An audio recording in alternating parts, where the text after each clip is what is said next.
Hi, everybody. Alright, I promised you wheel fairings. I didn't promise you any more of this wiring crap. So let's just fast forward 3 hours of work into the next 10 seconds. This is me rewiring the GNX 375 because my dumbass forgot to put a map connect bus to my PDF. That's how you help get all the data in. So, yep, fix that up. Alright, but that's not important. What we're working on today is we're getting into the wheel fairings. Uh, Full time for like next 5 videos. Again, so we're starting with the mains because these are the easy ones. They just come as 4 untouched pieces, right? 2 fronts, 2 backs. First thing you're going to do is determine which 2 pair happen to meet up the best. If, God forbid, neither of them really seat together very well, I would call Vans and say, listen, I'm going to send these back. Can you send me a couple more? Now, I got lucky. Mine fit pretty well, but there are people that have gotten theirs, and it's like, yeah, they just don't really fit. And I don't feel like sanding and glassing them over and over and over and over and over and over again to get the right fit, so don't. These come not pre-drilled, so you can see I'm doing a lot of sanding. The manufacturer that Van sources for these does a really good job and puts scribe lines all over the connecting sides and where the bottom hole is for the whole wheel, sorry.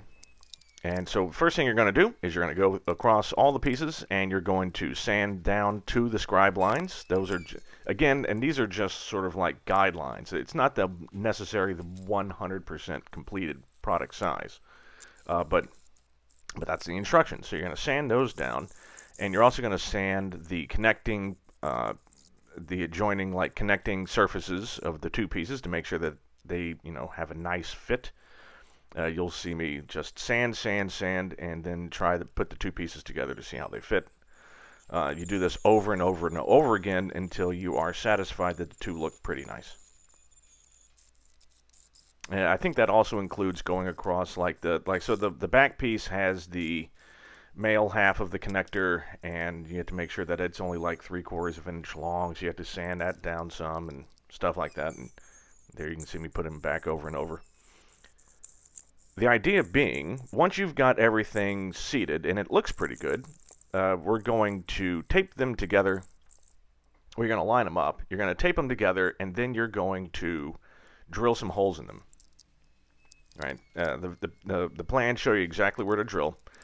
The idea being we're going to drill and we're going to cleco them together, and once that's done, then you'll be able to use the brackets that attach to the wheels, and those are the ones that actually attach the fairings.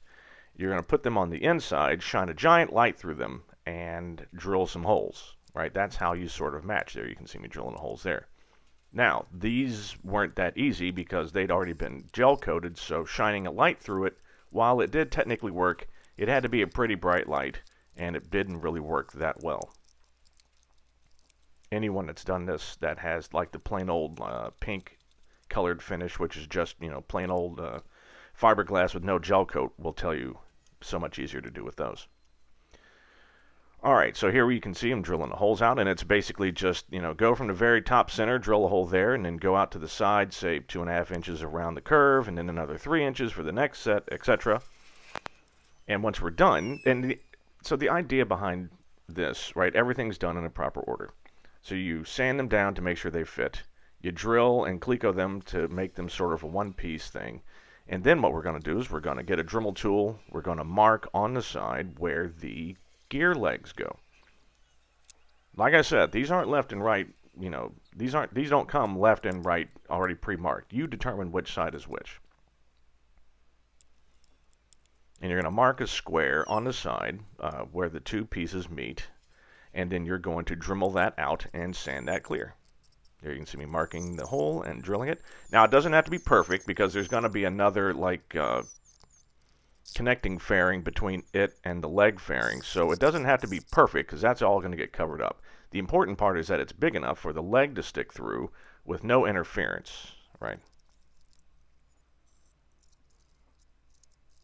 And there's a little crack-ola for you. All right, next video, we're just going to keep rolling on these. So hope you're having a good Monday, and see you soon.